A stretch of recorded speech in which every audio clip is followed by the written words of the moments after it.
Welcome to Talking in Stations, a podcast about EVE Online. I am your host, Matt Terrell.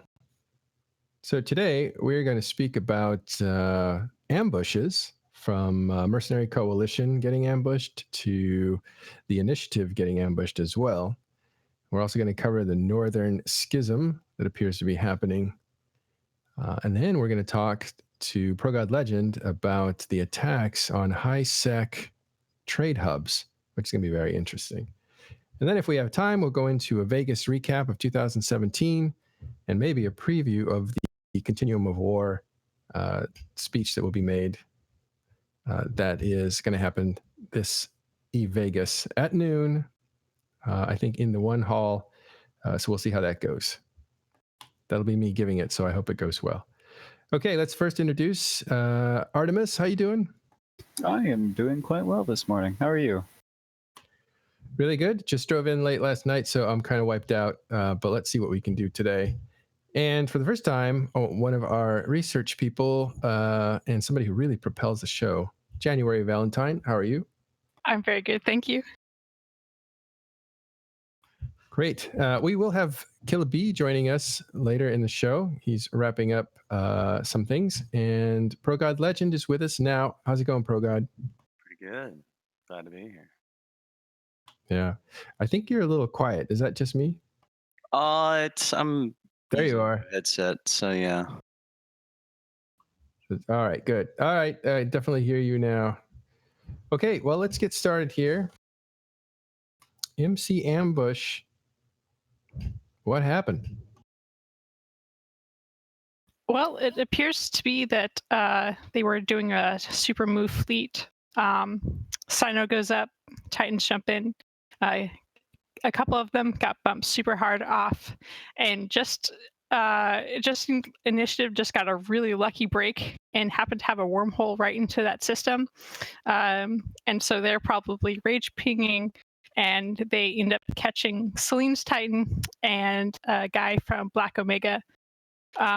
There you can see off one point of the video, an RG Titan is bumped off, but he safe logs.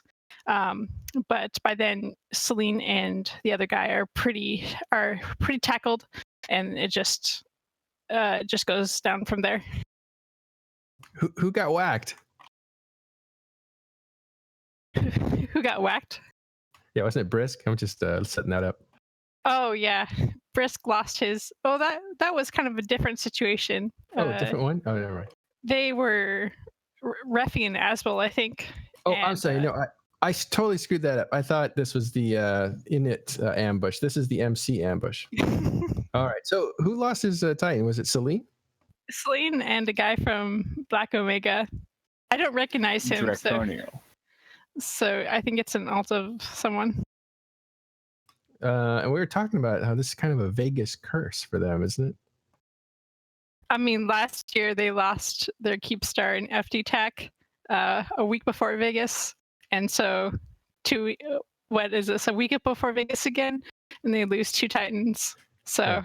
I think it's publicity stunt so that, people make sure they're aware of them at Vegas, because they usually have a pretty good showing there.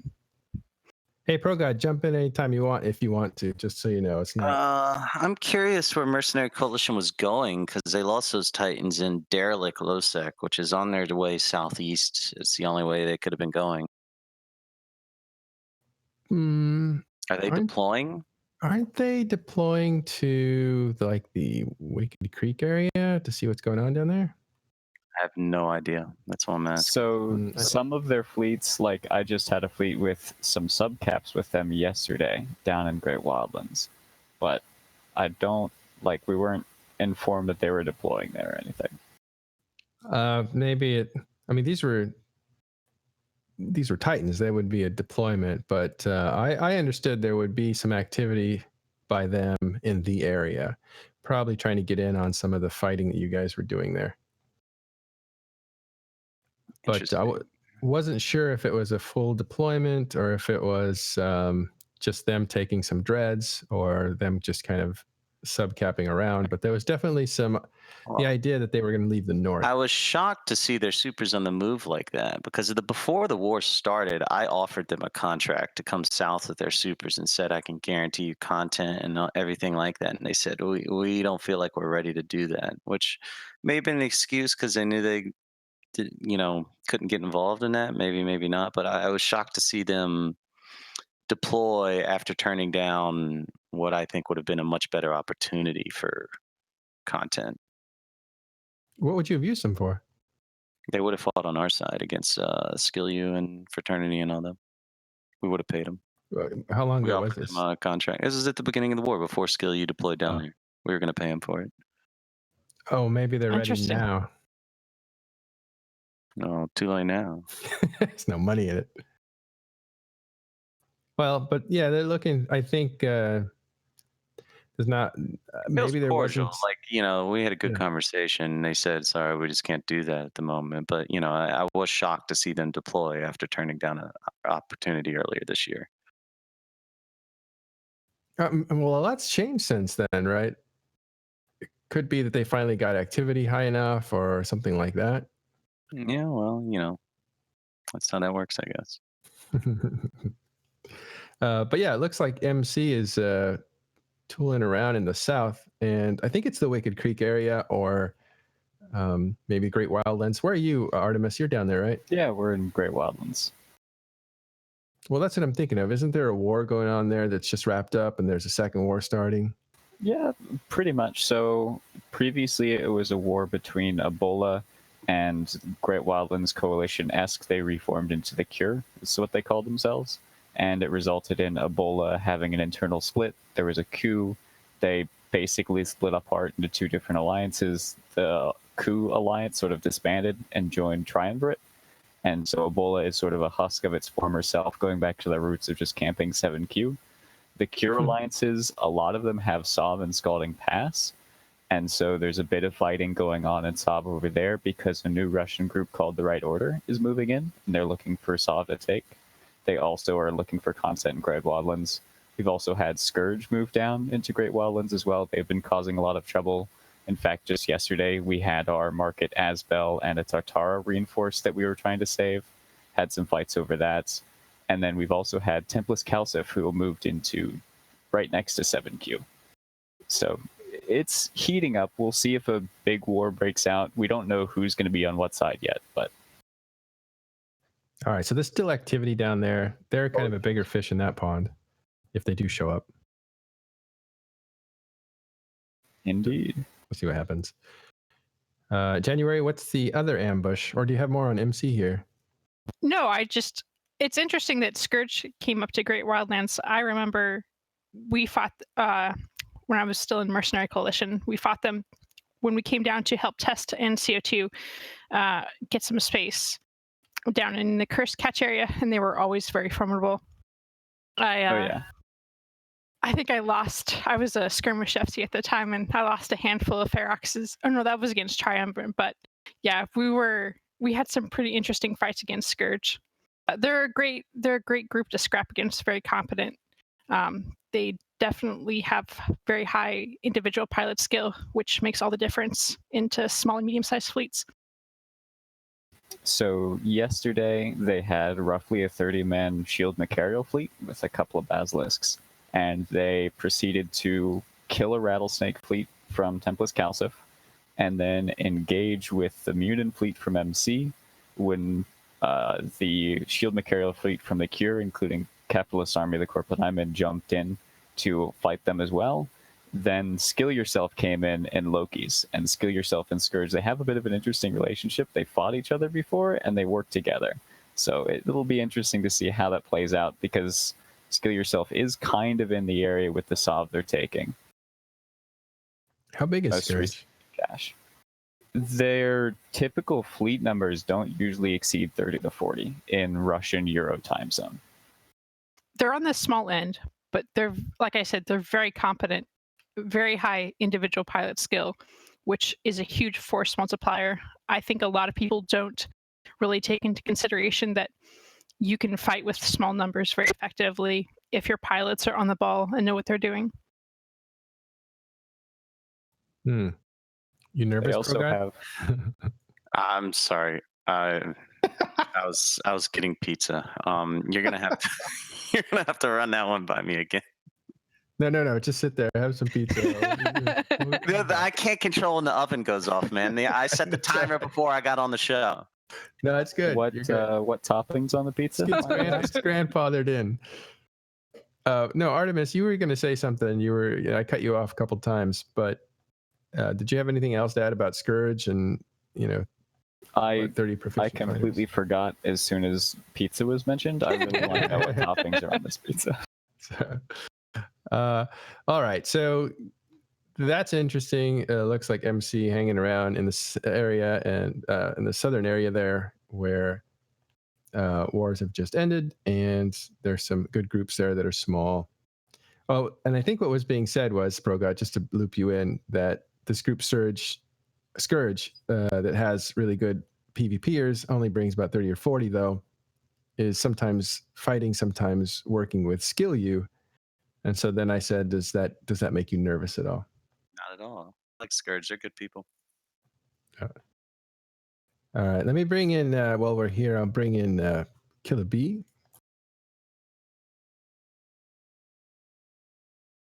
But to answer your other question, Brisk lost his Titan. Wait, before you go on, let me just introduce Killer B. How you doing? Oh,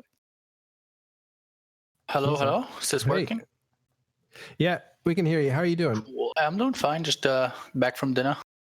Okay, awesome. Well, ProGuard's in the middle of his, so this works out really well. I didn't know you guys are in 2 different time zones eating dinner at the same time. That's very true. Or lunch, actually. This is lunch. Yeah. Sorry, my bad. All right, so we had just finished talking about MC losing a couple Titans. Looks like, and one of them was Celine, and it looks like they're headed south because that's in the area they got killed.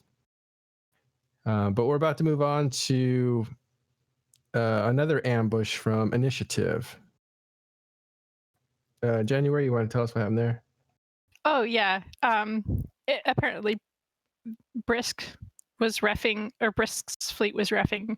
This is CSM member Brisk Rubal. Was reffing an Asbel or some other structure. I think they escalated a little bit. Brisk brought in his Titan, a Ragnarok, and he got dread bombed or something. But they out escalated him, and he died, and he was very sad. So Yeah, it was Pando who was the FC, who's one of the top tier FCs in it. I think it was his first capital loss as well in one of his fleets, so that was something notable. The AAR that I saw was that it was a final timer for the Asbel or the structure. I'm fairly certain it was indeed an Asbel. And the owners of the Asbel had pinged out to other groups saying, hey, listen, let's bait out in its super caps, because they had noticed they'd been thrown around with little support. And so it was a legitimate bait op. It wasn't just, oh, we see super caps, let's quickly ping for a dread bomb. The dread bomb was ready and waiting. And they baited it out with a couple of carriers and then escalated with NC and a subcap fleet in order to force out the super capitals.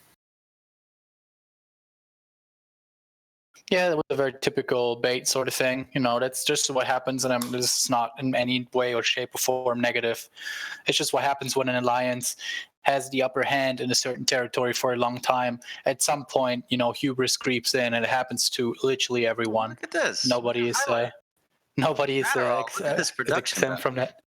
And then they just, people get dread bombed and they die. That happens. It is worth noting that it's not just Brisk Rubal's Titan that died. There also an Armor Revenant died and a Vendetta died as well. Oh, yeah. It's Brisk because, he's on Talking in Station Discord a lot, so you can say hello to him there. Don't make fun of him. It's got to hurt to lose a Titan, but there he is. And he is well known and loved. Yeah, and there is a Vendetta that got killed. I forgot about that. Yeah, so you were saying that was pretty interesting, Killer B, that you start moving around a little carelessly and then things happen. Well, in the grand scheme of things, not really a big deal. But what is nothing nothing these days in the grand scheme of things is a big deal anymore, Right. almost, right? So you gotta appreciate the little things, and you gotta appreciate the effort that these smaller groups put into that kind of stuff. And for them, it certainly was a big deal. While for a player like the Imperium or Init or whatever, it obviously doesn't really matter. But for them, it mattered, and that's, I guess, also important. It's a really good point. I think I was saying it's not a big deal so that people didn't tease them very much, but I think you're right that these things are all huge to different groups. I'm thinking in the grand scheme of things because I just put together the Continuum of War presentation that I'm going to give at eVegas, and I start with BTEC-R and end up with all the battles that have happened lately, and just those things are colossal. They're gigantic, and so losing a Titan or two just seems like not a big deal after being in that mind space for a long time of these major battles. But let's talk about something that is super significant because this is unexpected. The Northern Schism over the deal that was made. I got a AFK like 2 minutes. Sorry about that. That's okay. You're from the south, but you'll catch up. I have opinions, so. Okay, all right. We'll save you room. But maybe we can start with that. What's going on there? Does Artemis or January, you want to set this one up? Okay, I can talk about it if you guys. I can hit it. So from what we know, this is public information, not anything that I know of internally. Horde, particularly Gobbins, was upset about the deal that was made from Sword Dragon with the Imperial Legacy. No, just the Imperium, to get them out of the North. This deal included Horde from the start. Horde was not happy about this. Gobbins set out a ping to his alliance, stated publicly, hey, listen, we don't want to be a part of this deal. We want nothing to do with it. And so then the deal was adjusted, and Matterall has some opinions on this, such that Horde was no longer included. And so Goonswarm said, all right, well, I guess we have content for the next 6 months then, and deployed a few groups out into Horde space. Also, shortly after this, Horde and GOTG reset each other, which is not uncommon after major wars. However, in this one, it seems to have been done in bad blood. And has certainly been fighting up in like the Branch Tenal area. There have been multiple super cap clashes. I think GOTG has lost a number of super caps. I think 2 or 4 Nixes by now. And like literally Pandemic Horde drops supers, GOTG drops supers, and they brawl it out type deal. So BL's they're fighting as well. What's up?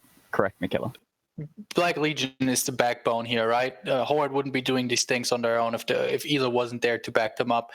The important part, what enabled Horde to do this is not Horde itself, because the one huge weakness that Horde has always had is their lack of competent FCs. They have a couple. Alpha Star Pilot is a really good one, and they have a couple others that are decent, but they have a big lack of good FCs. And the one thing that Elo always lacked in all its iterations of Black Legion was a big amount of numbers. Even at the prime time of Black Legion, they would form 150, maybe 180 people. BL was never really a big. They would never really field full fleets, but Horde now enables Elo to field full fleets at basically any time, which makes them, as a combination, makes them incredibly powerful. And that's what allows them to inflict so much damage to GOTG. I just wanted to point out that BL is very important in this, especially Elo, very important in this. Yeah, and it's a good point that that's a lethal combination where you get kind of a small group of heavy hitters with When I measure. with a population of, I'll catch you up in a second. A population that can support them if they get into trouble. That's the same. We're talking about BL and Horde farming GOTG Pro. Yeah, we just started. I noticed you said Elo is an important part of this. I'd say Elo is the catalyst of all this. Yeah, of course he is. I mean, we didn't get to that yet, but he is very responsible for it. Yes. How would you hang on? That's an interesting statement. Could you clarify or expound on that? Well, I don't know how far we got into the schism part of this, or are we just talking about the war at the moment? Well, all we've said is that the Gobbins didn't like the deal. So he and BL attacked GOTG. That's it. That's not true. Oh, That's bullshit. Tell us You what know, happened. see, Shit. that's what you tell your members. That's what you tell your members, so they have a narrative to work with. But obviously, that's not what really happened. Okay, what really happened? And this is why we do this show, to find out what really happened. So, from what we know, Gobbins, what I can assume, is starting to make decisions based on what he thinks is best for Horde, and he has clearly decided that Black Legion is a better ally than the ones he had. So once he had being NC Dot and GOTG, GOTG, and so about when the deal was signed, CO2 was no longer allowed to dock in GOTG stations. So Gobbins and Faffer from Brothers of Tangra moved CO2 out to Peregrine Falls to stage there. To my knowledge, without asking the rest of the coalition, I don't know about that. Whatever y'all call that coalition, I don't think that part's really a big deal, though. It's not like that matters much. When CO2 got out there, Hard Knocks started farming them. Now that's important to note because Skill Yourself has a deal with Brothers of Tangra, but Hard Knocks doesn't necessarily have a deal with Brothers of Tangra, or they didn't at the time. So Faffer, who ran Brothers of Tangra for NC Dot at the time, started getting frustrated, wanted to do something about it, and Elo and Gobbins were all about that. And they also got Pandemic Legion on board as well. And this hasn't gone public yet, I don't think. But fuck it, let's make it public now. That's right. At one point, Pandemic Legion, Pandemic Horde, and Black Legion were going to invade Cobalt Edge. And this was, from what I can tell, mostly Elo. Mostly Elo's doing. What's his name? Headliner was on board. Horde was on board. They were all going to do it. CO2 was on board. They were already talking about what space they were going to take in Cobalt Edge. And then Vince came in and talked to Headliner and put the ixnay on the whole thing, because Vince seems to be the only one left who realizes that, you know, having just lost a war to goons, maybe it's not a good time to be making more enemies. I mean, that seems like some pretty simple logic to me. So they decide they don't want to invade Cobalt Edge anymore. Elo is still looking for content, and this is what blows my mind, because Black Legion is basically by themselves, involved themselves with every alliance in the North and Drone Lands, both as an ally and an enemy, within like 2 months. It's pretty great. So they get around, and I don't really care one way or the other, but this is just, it's worth making public because it's just shocking how it's all gone down in the last 2 months, because they just lost a war. Like every single one of these alliances involved in this schism just lost a war to an enemy that's still strong and still hates them. So Elo decides to put a Fortizar down in MTO, which is this border system in Venal in Peregrine Falls, and Skill Yourself and Hard Knocks respond to that. And Pandemic Legion ended up joining in. So it was Black Legion and Pandemic Legion in Triumvirate versus Skill Yourself and Hard Knocks. And that was looking like it was going to be a war. And Skill Yourself and Hard Knocks were getting worried about that. And Black Legion was getting amped up for it. It was a big fight. They had a Black Legion won the fight, but didn't get the Fortizar online. And then all of a sudden, Black Legion never put another Fortizar up in Drone Lands. And they turned towards GOTG. And never came out publicly why. We now know that it was Gobbins who got involved and convinced Elo one way or the other. We don't know too much about how it happened, but we do know that it was Horde and Gobbins who got involved and turned them away from Drone Lands and towards GOTG. Because Gobbins wants to be allied with Elo and also wants to be allied with the Drone Lands and doesn't care about GOTG. So it's not really about the deal. It's so much that it's just political maneuverings. They need to be, Horde wants to be allied with these groups, and they don't want Drone Lands and Black Legion fighting each other. So they're just throwing GOTG to the dogs. Yeah, they needed a way. They needed a way to sell it to the members, so there's like somewhat of a clean way out. And this deal was a very good opportunity for that. They could say, "Hey, look, they made this deal. We're absolutely not okay with this. Now we're gonna attack GOTG." And and then obviously for us as NC Dot, we had to make a decision. and it was mostly obviously Vince making decisions because I've been pretty inactive for the last couple of months. And basically we looked, okay, so we can either work or we can either be allied with a group that is basically unpredictable because Horde, Goblins does whatever he wants, and I respect him for that. He really doesn't give a shit about anyone else. He does whatever he thinks is best for Horde, and I think that's good for his alliance. But in a coalition, it obviously doesn't work very well. And or we had the option to work with GOTG, who are not in a strong position at the moment, but who we can work with better because Sword is actually willing to communicate his decisions with us. And then that's why Vince decided to reset BL and reset Horde. We had BL Blue for the war. I don't think that war is still named. Has anyone named that yet? I don't know. Basically, when Goons were North, we were blue with Black Legion for that, and we've now reset them, and we've reset Horde, and we've not yet really taken part in any of those fights. I personally think these fights are super stupid. For us, obviously, it weakens our position politically incredibly hard, but I think that ship has sailed anyways. So. Well, sometimes when you have an unpredictable ally like that, someone that you can't rely on, they can end up doing more damage, more harm than good. I mean, people criticized us a lot when we reset CO2 for all the things that they did right before we were getting invaded. But I mean, CO2 at that point was causing more harm than good, and we had to do it. Mm-hmm. Yeah, that might be one of the reasons. I think it's it's an okay decision. I don't disagree with it.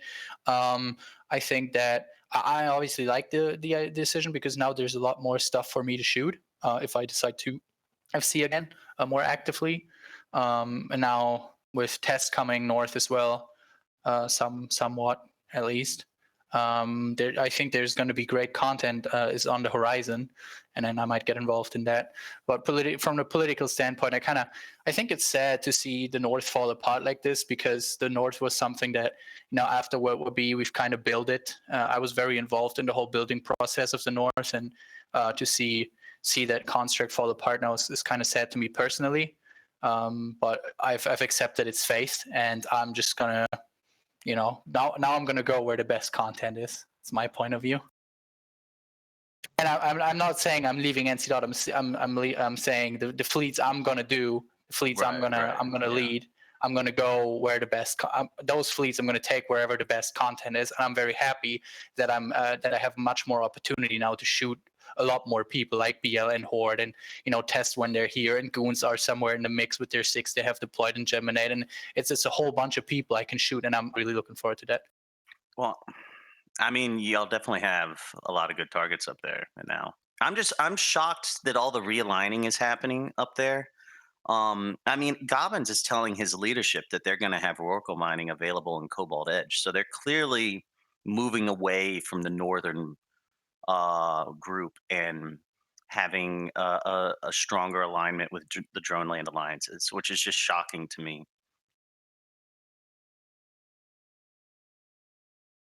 How is it shocking? I mean, they just bought a war for they've been working with those guys for 2 years. It's just especially when you consider that Pandemic Legion and Pandemic Horde are basically they're clearly not the same entity anymore, but at one point they started out as like two different alliances but the same entity. I mean, PanFam is almost breaking apart at this point. Sorry, did you say where Pandemic Legion sits in all this? Pandemic Legion, are you referring to the coalition of Black Legion and Pandemic Horde or the alliance? No, the alliance. Oh, I don't know. I have no idea what they're doing at this point, to be honest. Me neither.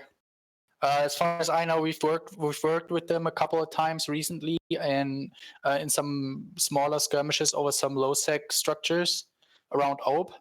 We've had some fleets with them, and then occasionally when like a Goon fleet comes to tribute, we form up with them. But I'm not really certain on what their stance on this. I'm not sure if that Reddit thread of them resetting GOTG was a troll the other day, but I can totally see that. And that would just be the classic. It would basically be us being blue to GOTG and them being blue to BL and Horde. and then we would be shooting. So I mean, it has happened plenty of times in the history where basically we're on the side A and PL's on side B, and we basically shoot each other's allies, but we don't shoot each other, sort of thing. That has happened plenty of times, so it wouldn't be new. But that's kind of, I think, where it is right now.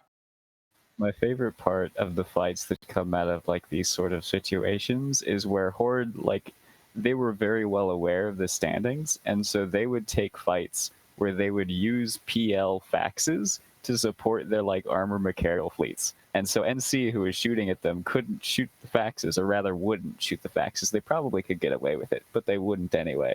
It just made things amusing the whole time. So when people say, or Aerith claims that the deal was what created this schism, that's not true. I mean, kind of a little bit. It certainly had a part in it, but I like Progot said, the it's not as simple as GOTG made a deal, now we're mad at them, now we're going to do this. There's always more behind the scenes, and this is the reason they use publicly to justify what they do, and that's fine because every alliance does that, and it's perfectly reasonable. I mean, it never made sense for them to be mad at the deal in the first place. I mean, basically, Sword Dragon paid for, with his own money, 1 month of safety for the rest of the North. They didn't pay a single penny for it. So yeah, and they were included in the umbrella. Certainly needed it too. So yeah, like I don't think anger over the deal is as big of a deal. I mean, maybe Gobbins is personally angry about it just because he doesn't like people making deals with goons, but I don't know. Yeah.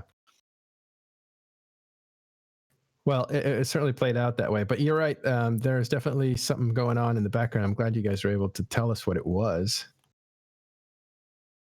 And PL, what would happen, Killer B, if PL's on the other side of this conflict? It's going to be friendly fights, or it's unheard of? I mean, we're never resetting PL, right? That's just never going to happen. So, like I said, it has happened in the past. Basically, what's going to happen is there's going to be a fight. One side is going to be Black Legion, Pandemic Legion, and Pandemic Horde, and then on the other side it's going to be NC Dot and GOTG. And then GOTG is going to be shooting everybody, and we're going to be shooting BL and Horde, but not PL. And PL is going to be shooting just GOTG, but not us. And like that. That's how it's always worked in the past. That's how it's going to work this time. It's really nothing dramatic. If PL joins that side, we don't know yet. I'm pretty confident they will, but yeah. Well, PL has reset GOTG. It's going to play out that way, and that's perfectly fine, It's crazy, man. It's crazy. Yeah, I totally agree. But at the other hand, as somebody on Reddit said, I think the other day I was browsing REVE and I was just seeing that one thread, and I don't know what the title was. It was something, but basically the dude in the thread, he said,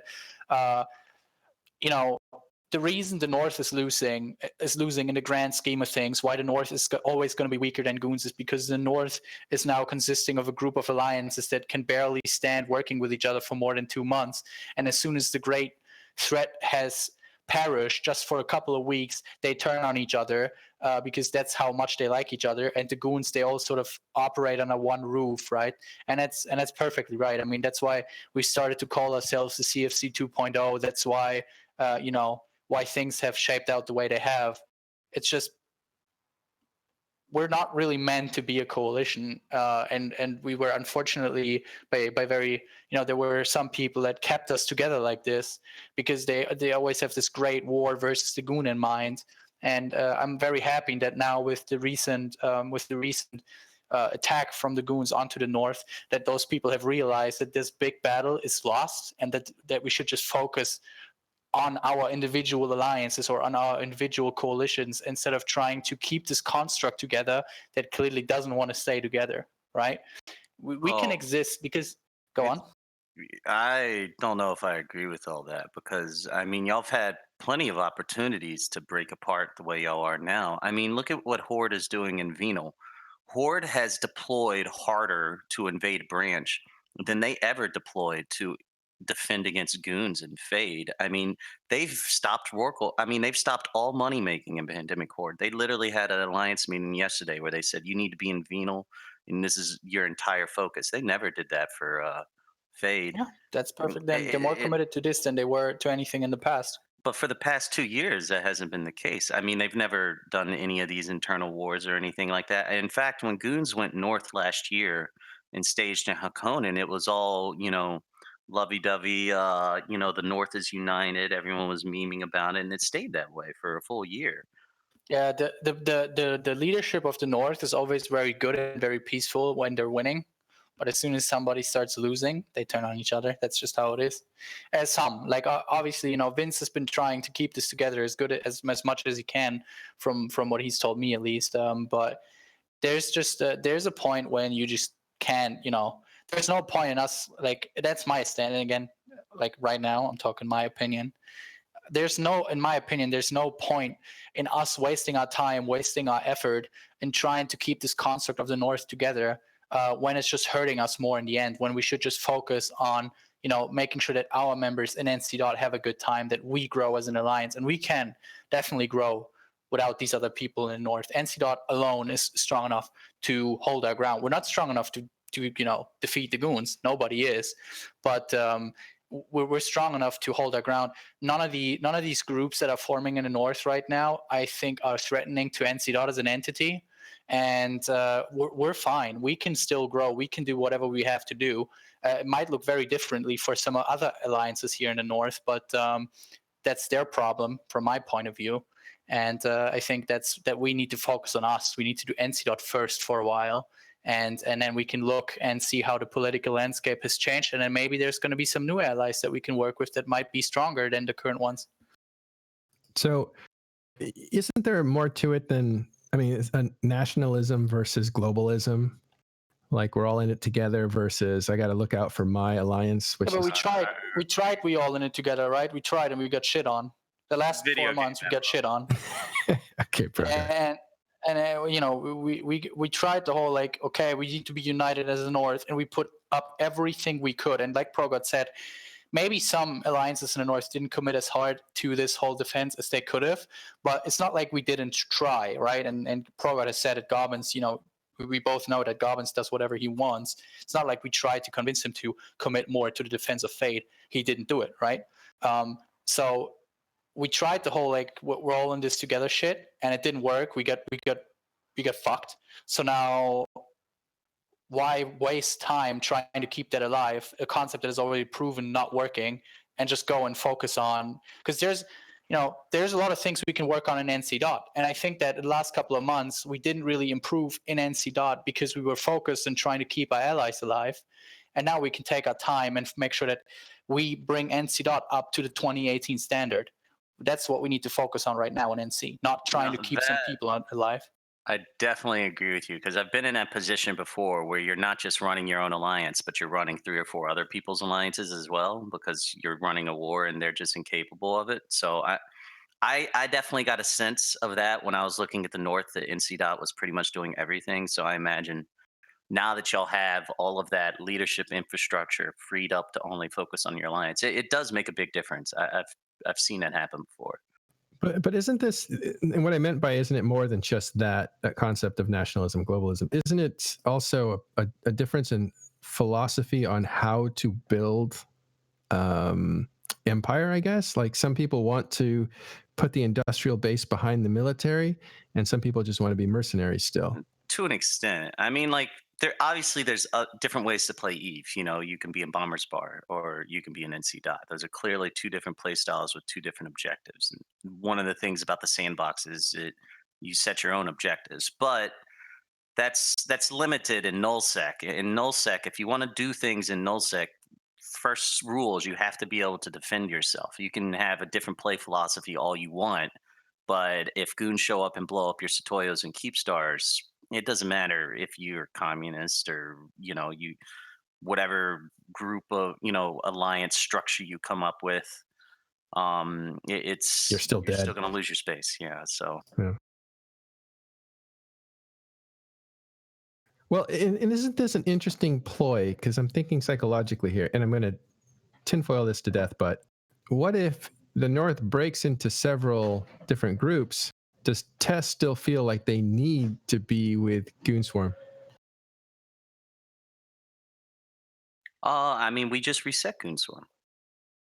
You did. We reset them this past weekend. We were only blue. So, once again, and this was always the case, the Goons and Test relationship ended and began and end I like with, that. yeah, You just invented a new word. I know. Uh, it began and end with the defense pact that we had. If PL or NC Dot moved their super south, we would blue each other, and fight that war together, and then we'd reset immediately afterwards. So PL knew that when they moved their super south, they did it anyway. We blued for the war, we fought the war, and now the war's over, and we're not blue anymore.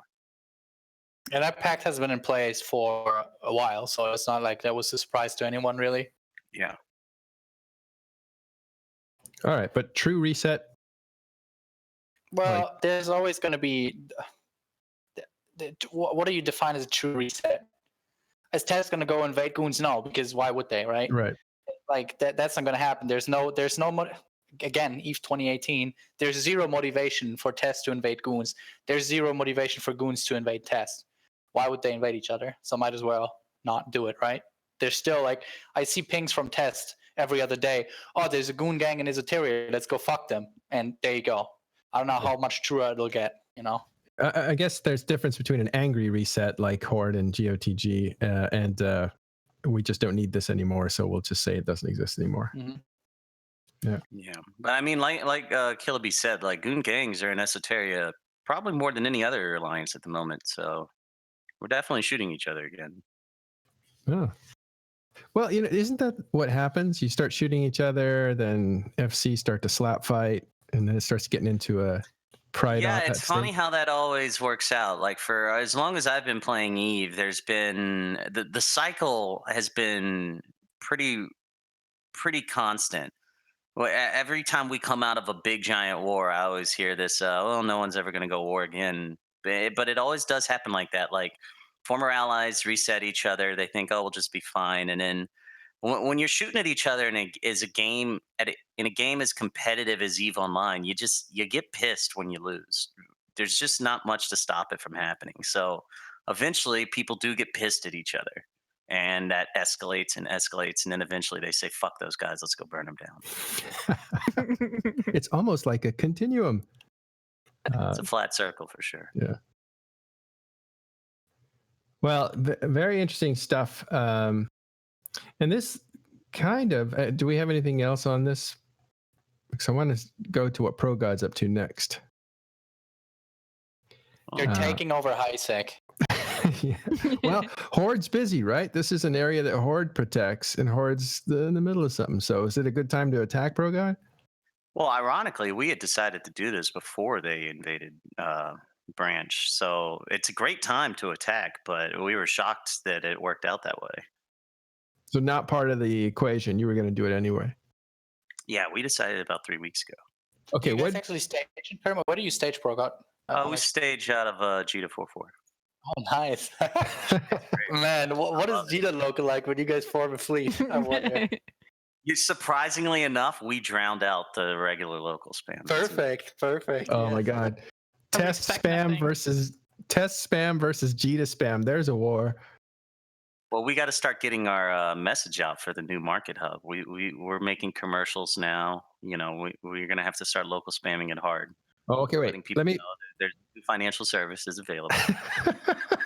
Let's back you up. Let's go back and figure out what's going on. January, you have something? Yeah. What made you look into this? This has been going. Wait. For a while. Let's describe what it is first, because there are people who don't know, and then we'll talk about motivations. Go ahead, ProGod. So, this is where it's hard for me to talk about these things because I don't do any PvE of any kind. As I understand it, the market hubs and perimeter where you sell skill injectors and Plex and all that stuff have a lower tax rate than Jita 4.4 because players are allowed to set Citadel taxes. So the high margin things like Plex and skill injectors and expensive stuff get sold there.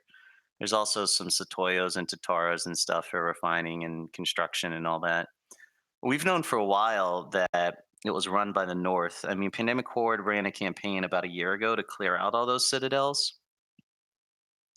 and they took control of it, and they've been defending perimeter ever since. If you try and anchor a citadel, well, before we got there, if you tried to anchor a citadel in perimeter, Pandemic Horde would war deck you and blow it up so that it can maintain the I Choose You trade hub. And it's a pretty substantial amount of income. We've seen estimates from our side that based on intel that we have from their side, that it's upwards of 500 billion isk for Pandemic Horde alliance income wise. So Whoa. that's a pretty hefty chunk of their income Per month, right? per month. Yeah. Yeah, it's a lot. And there's other groups up there, but most of them seem to be tied to the Northern alliances that invaded us. So it seemed like a good target. It's also, we do plan on having a permanent Northern presence. So it's a good way to kind of start that out. It's much easier to get everybody to get a ship out of Cheetah and get excited about a campaign that's interesting and new. And then after we're done with that, we can just be like, all right, you've got your ships in the North, move them to the new staging. Now we live there. Oh, interesting. Will that be Mela? I have no idea. Matterall might have a Keepstar to sell you up there. Yeah. Do you have a Keepstar to sell? Because I'm looking for one. I'm not even joking. I have 2. But all right, after the show, because right. we really need to purchase one immediately.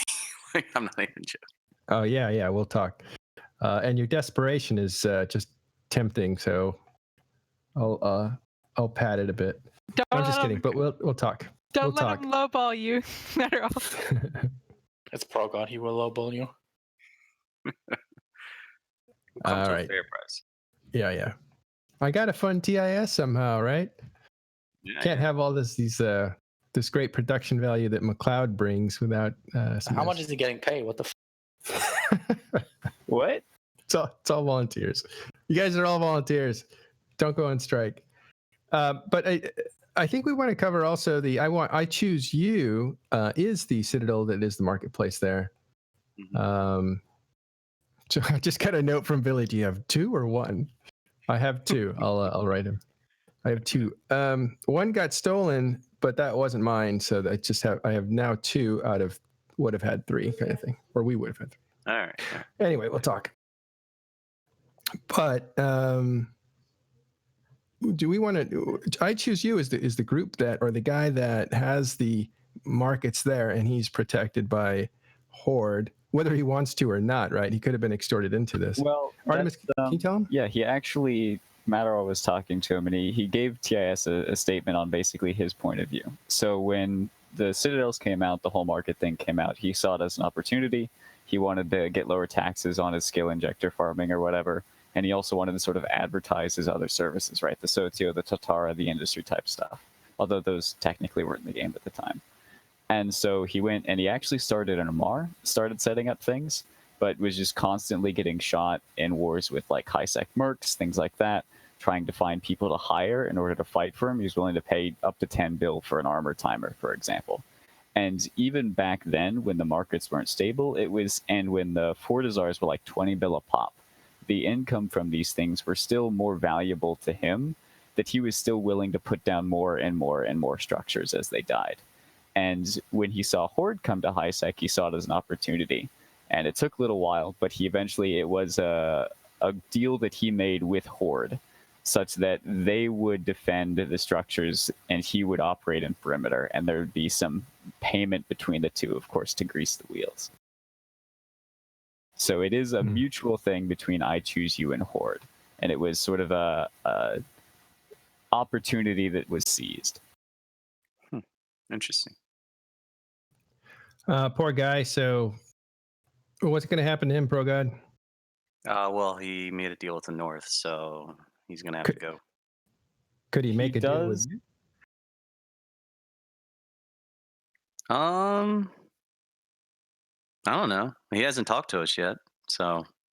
Oh, well, he's Probably here on. Too late. He's on TIS Discord. Maybe there'll be some negotiations afterwards. He's free to reach out. Eve Mogul guys reached out. He Oh, does still have really? the market in rens, so Oh, he yeah, will no, still we're have gonna some hit that. income, but No, that that is surely gonna make as nowhere much as close. Parameter. Nowhere close. No, we're gonna hit Rents that too. Don't worry about it. Yikes. It's a consolation prize. So, ProGod, what's this new plan? So you're going to take over this whole financials business, huh? Yeah, we just feel that in these troubled economic times that you need financial security for your family investments, and we're here to provide that service for you. Yes. We're planning on putting one up. We haven't decided on the name yet. I prefer Stratton Oakmont headquarters. Oh, I like that. But yeah, we're gonna decide on a new market hub for sure. So would you say that Test now has a very vested interest in any changes coming to HiSec Vortex? Not really. I mean, we make plenty of money. I mean, I'm not. I'd always like more money, but yeah, I would never favor something that helps Test if it was bad for the game. I personally think that, and I don't think this is a topic to get into because it could go on for hours, but HiSec should be a newbie zone with no Vortex, and it should be much smaller. I think you could just solve like 2 or 3 problems at the same time if you just took 60% of HiSec space, turned it into low sec, and removed all suicide ganking and Vortex from HiSec. Why turn it into low sec though? Why don't we while we at that? Why don't we remove Because you don't need that big of a. zero, You don't. Well, that's yeah, sure, but you don't need that big of a newbie zone, and you got to take a path of least resistance, right? So, what would it actually take to do this? Well, CCP would have to reclassify a lot of space. It's much easier to turn Empire space into low sec than it is to 0-0, because all they got to do is change the security status rating and add some gate guns. Yeah, I was trolling. Yeah, no, it would. You'd have like what would end up being is you'd have a tight little ball of HiSec in the middle of the map where the market hubs were, and there was a newbie zone, and it's kind of like a demilitarized zone for everyone to sell their shit in, and then you'd have a massive moat of low sec around that HiSec area that would take 2 or 3 jumps to get to null sec where all the real money is made. It would be nice because low sec people would actually have some freedom from the null sec groups. They'd be able to stage much further away from null sec, and that would make their whole pirating operations a little bit more intense. And yeah,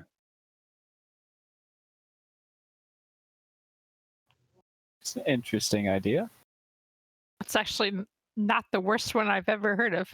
Sorry, guys, I'm negotiating with Billy, so I'm good with that price, Metal. Yeah.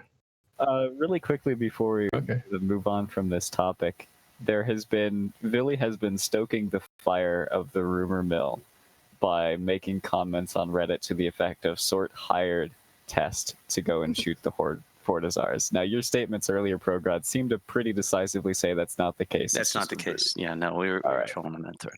No one hired us. The last time we did on-air negotiations, by the way, price has been reached. Thank you, ProGod. Thank you, Billy. The last time we did on-air negotiations was between I Want ISK and Scion, and we were trying to get them to agree on a peace treaty. I remember that. Yeah, Yeah, think of how different the game would be if that had been the case. It's all for fun, but yep. Okay. That was unexpected, right before eVegas too. Are you going to eVegas? As I said before, it's going to be a game time decision. Down to the wire. Yeah. All right. Just talk to Elise. He'll be there. I hope you can make it too. Okay. The little disoriented. 1 second. Yeah, I know, right? Because I'm trying to find totally somebody happy. to move this thing. Yeah. Right. So Test, this is just amazing to me that we have a schism in the north and we have Test moving in on the financial sector in HiSec. For those of you not familiar with it, maybe we should do a show on it to kind of bring you up to speed on how that all got organized and started. We just had a little bit there with Artemis explaining I Choose You's point of view. And you said you're open to negotiations if he wants to somehow preserve himself, but at the same time, I'm not advocating for that because Gobbins is a friend, so I'm not trying to say he should, but it's interesting to know, like, the financial guys are kind of at the mercy of the powers, even if they're nullsec powers influencing the HiSec area. By the way, is the ward deck going to affect you at all if it gets postponed or locked up so that you can't ward deck anymore? How's that? What do you mean? If CCP decides they want to suspend the ward deck mechanics so you cannot... They can't do that without removing Citadels from HiSec. Like that's so like removing Ward X is a nice idea, but you'd have to completely redesign how HiSec works. Well, I would think that they would probably just introduce some sort of mechanic where you can just sort of declare a siege on a certain citadel or some shit like that, you know? And then you're okay to do. But I then don't know. it would be weird I if honestly the don't ships see and why shit, I you don't know. need Citadels in HiSec. I really don't. What's wrong with? I mean, just do NPC Citadels or whatever. Yeah, but like, yeah, you can't remove Ward X and have HiSec's Citadels still be anchorable because then they'll just never go away, and there'll be like Yeah, millions literally of them. within day one, there's going to be like hundreds of citadels all over the place. So. Yeah.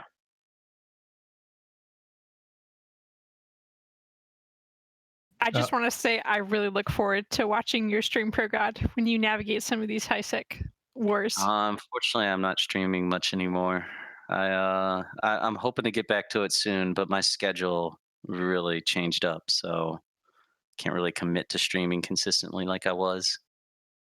I might throw one stream up just for fun. Well, cool. So I want to take advantage of both you and Killer Bee being here and go back and talk about in broad strokes, and we have about a half hour left. If you guys can stick around, I want to talk about everything from World War B Casino War to now. What to you are the major themes of the last 2 years, 2.5, 3 years? What are the what? What are the major themes, the turning points that kind of created the world that we're in now? Well, the first was us not following Goons to Delve when they ran. Well, ProGod did. Nobody else. Well, but that wasn't enough. Like, it would have.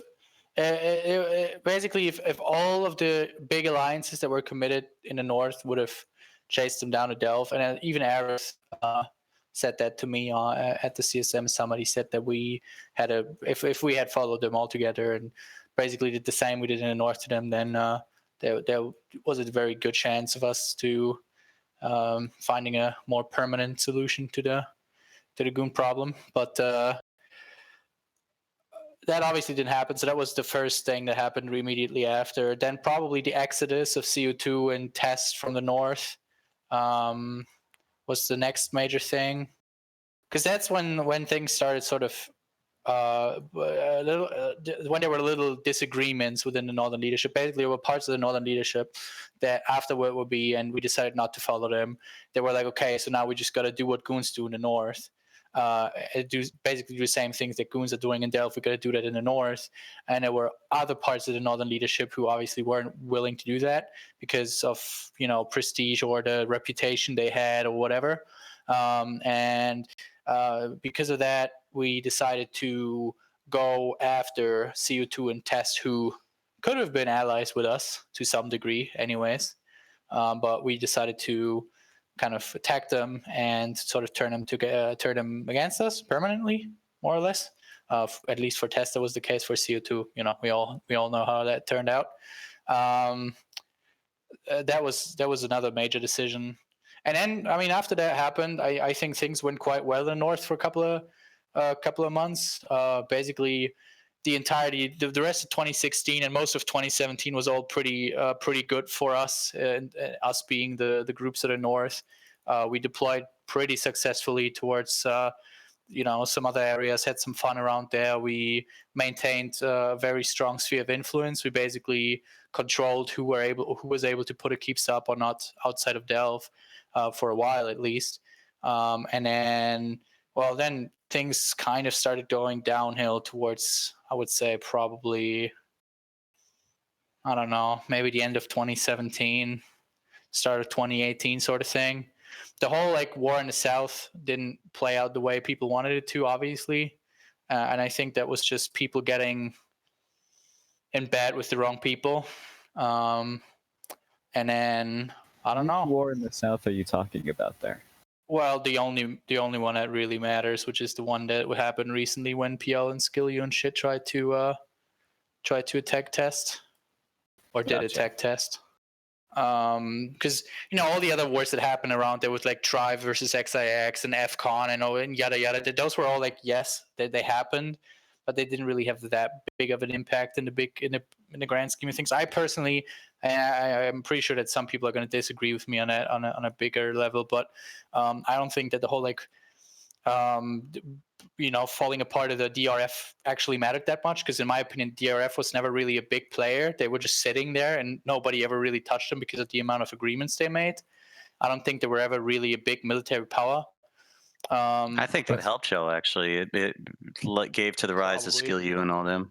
Yeah, that's true. But they had a lot of space, which meant they had a possibility of getting a lot of good moons. I remember that being part of the equation. But here's the thing, right? The moons never really mattered for us as much as they did for groups like Goons and Test, because the only groups in a game that can really, or I don't want to say can, but that have the mindset and the manpower to occupy the moon of their space realistically are Legacy and Goons.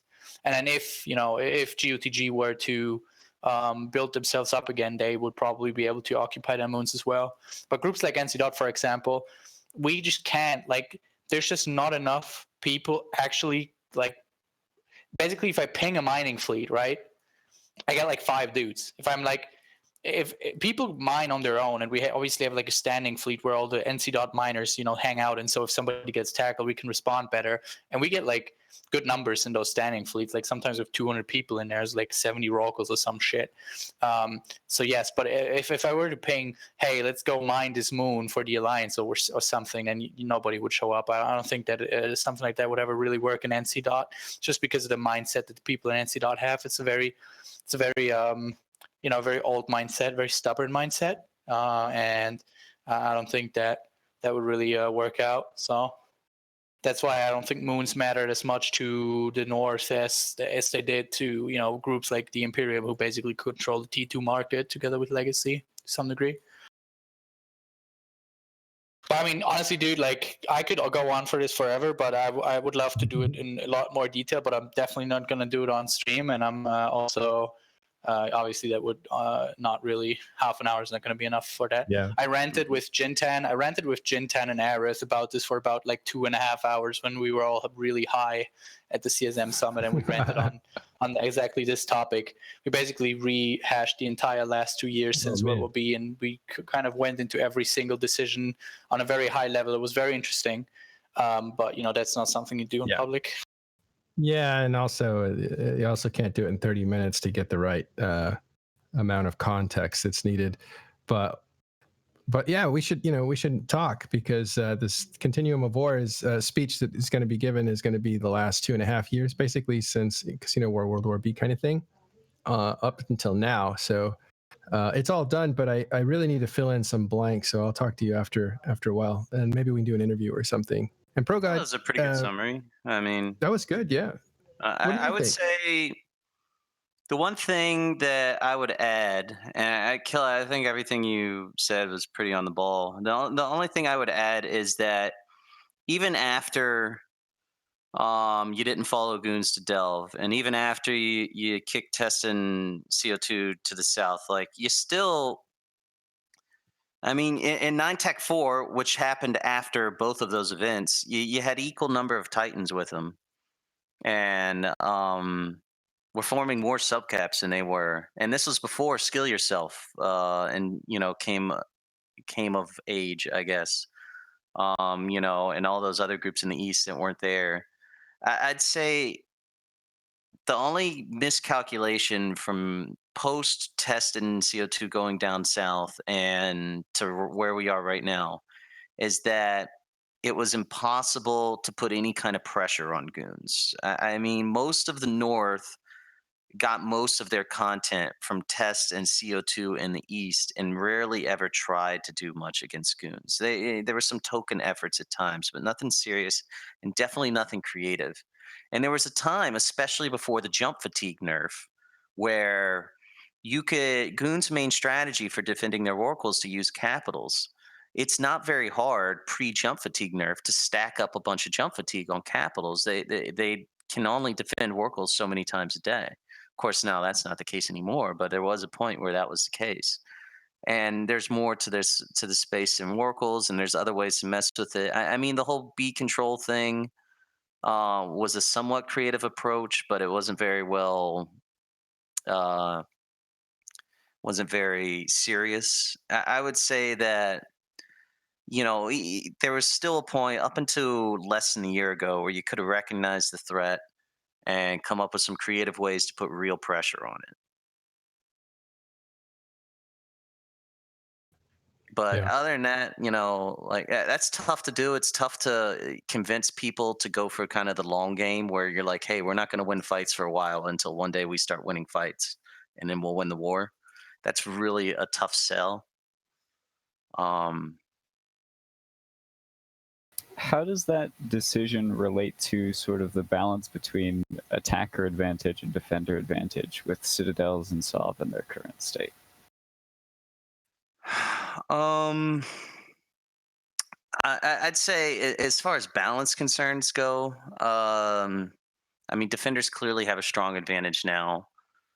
I would say that Citadel, the strongest defense mechanic of the Citadel is the tether range. There's nothing that the Citadel does specifically anymore that's too threatening. The fact that defenders can tether on it and retether is the most threatening part of it in the PDS. The PDS means that you're going to have trouble using fighters and fighter bombers on anything that's within tether range. So it is a strong position. But I don't think that's nearly as much as a problem because the citadels that matter aren't Fortizars and Keepstars, which are actually tough to defend and usually have PDS rigs on them.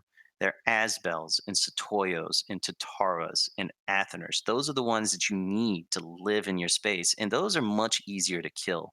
They usually don't have the same kind of combat fittings of Fortizars and Keepstars and the same kind of combat rigs because they need structure, reprocessing rigs or whatever they need. And if you were to move into someone's space and do nothing but shoot Asbels and Raiderus and eventually Tataras and Satoyos, what happened? Did I lose? I fell out. You're good. Go. Okay.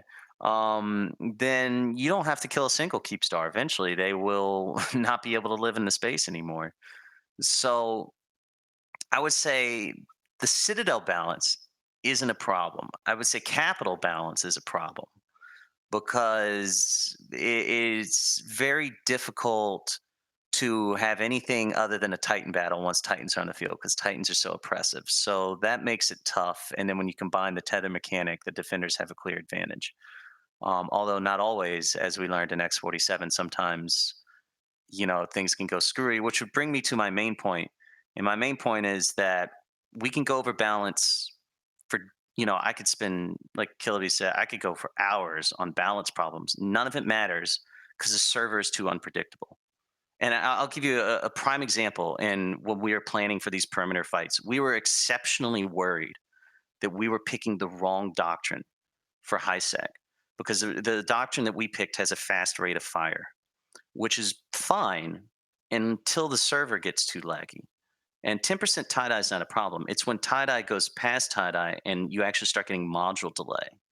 Then rate of fire starts flattening out because everyone's modules are broken and they all fire at roughly the same rate. So it doesn't matter if you have artillery or fast firing guns, you're all firing the same. So you clearly want artillery. We were scared that the server was going to be too laggy and that we would need an arty doctrine. But we don't know. It's impossible to predict the server performance. And we're seeing this with some of the ways that we're trying to play in capital fights now. Well, we're looking at having a capital fight in the north at some point, but we don't know how it's going to play out on the server, so we don't know what to plan for. And it when you don't when those expectations are cloudy, when you don't understand what rules you're playing by, you have to be as conservative as possible, which is, I think, what leads to more lack of fighting than anything else. It's not that the game is so unbalanced or something like that. Everyone, as long as everyone's playing by the same rules, eventually you'll find a way to beat the enemy. But if you don't know what the rules are, then you can't be aggressive. You have to be conservative.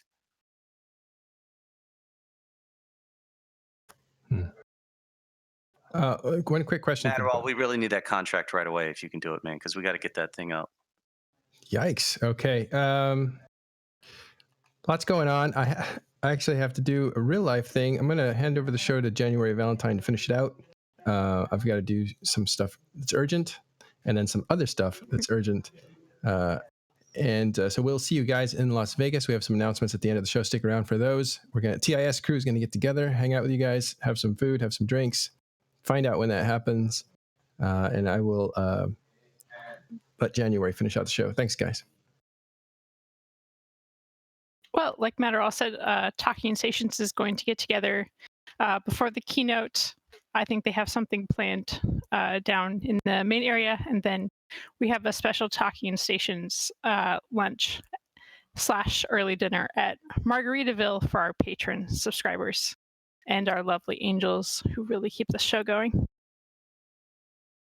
It's also worth noting that next week, right? So next weekend, the Talking Stations recording will be happening live from Vegas. They're going to be using like the CCP Streamfleet combination rig to do it.